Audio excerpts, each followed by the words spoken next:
Long ago, in the powerful kingdom of Nyanga, there was a sacred drum known as Ibembe ya Mapepo, the drum of spirits. It was said that the drum could summon the ancestors, bring rain, or even curse those who played it with evil intent. The drum was kept deep within the palace, guarded by Elder Jolly, the wisest man in the land. The drum was never to be played except during the Great Harvest Festival, when the king himself would beat it to bless the people. Anyone who dared touch the drum without permission would suffer a fate worse than death.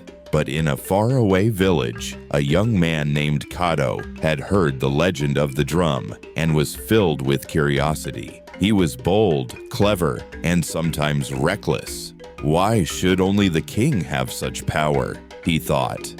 What if I could play it and gain the favor of the spirits myself? One fateful night, Kato set off on a journey to steal the drum. Kato moved swiftly through the dense jungle, careful not to alert any night watchers. The air was thick with the scent of damp earth and distant fires from the villages. He knew the palace was heavily guarded, but he had a plan. At the palace gates, 2 guards stood tall, spears in hand. Kato reached into his pouch and pulled out a small gourd of sleeping potion given to him by an old village herbalist. He poured it into a clay cup and called out, "Brothers, you must be thirsty on such a long night. Have some drink." The guards, unsuspecting, took the cup and drank deeply. Within minutes, their eyes grew heavy, and they slumped to the ground. Kato grinned. "That was easier than I thought." Silently, he slipped through the gates and made his way toward the sacred chamber.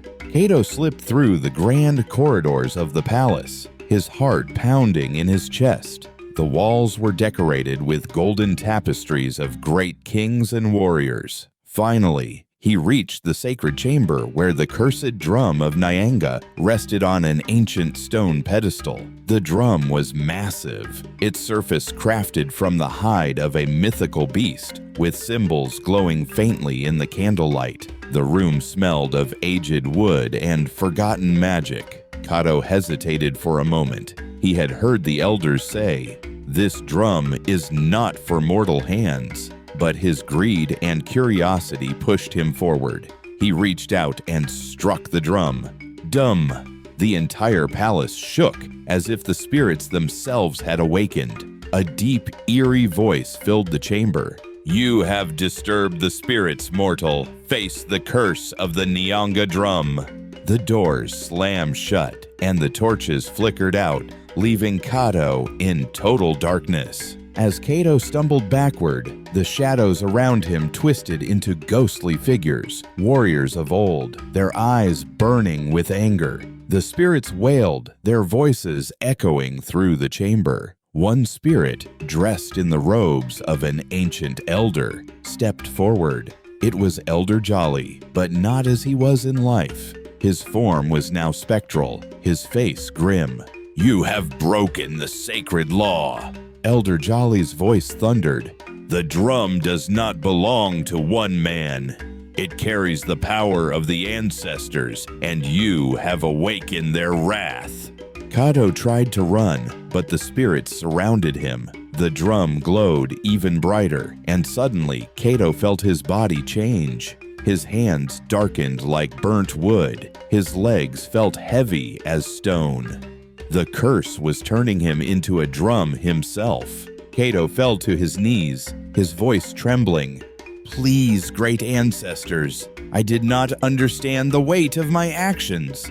I only wished to know the power of the drum, not to dishonor it. Spare me, and I will restore its honor." The spirits hovered in silence, watching him. Elder Jolly's ghostly form stepped closer. "Power is not for the greedy," he said. "Wisdom is greater than strength. If you truly wish to be forgiven, you must prove yourself worthy." The spirits lifted their hands, and the drum stopped glowing. Kato's body slowly returned to normal, but he was weak. The curse was not fully lifted. "You must take a journey to cleanse your soul. Elder Jolly declared. "Find the river of truth and wash your hands in its waters. Only then will the spirits forgive you." With that, the spirits vanished. The chamber's doors swung open, and Kato stumbled out, a changed man, humbled and wiser. Kato traveled for days, weak and humbled, searching for the legendary River of Truth. He crossed deserts, climbed mountains, and wandered through dense forests. His once bold spirit was now filled with remorse and wisdom. Finally, after many struggles, he arrived at a sacred valley where a crystal-clear river flowed, the River of Truth. Kneeling by the water's edge, Kato took a deep breath and dipped his hands into the river.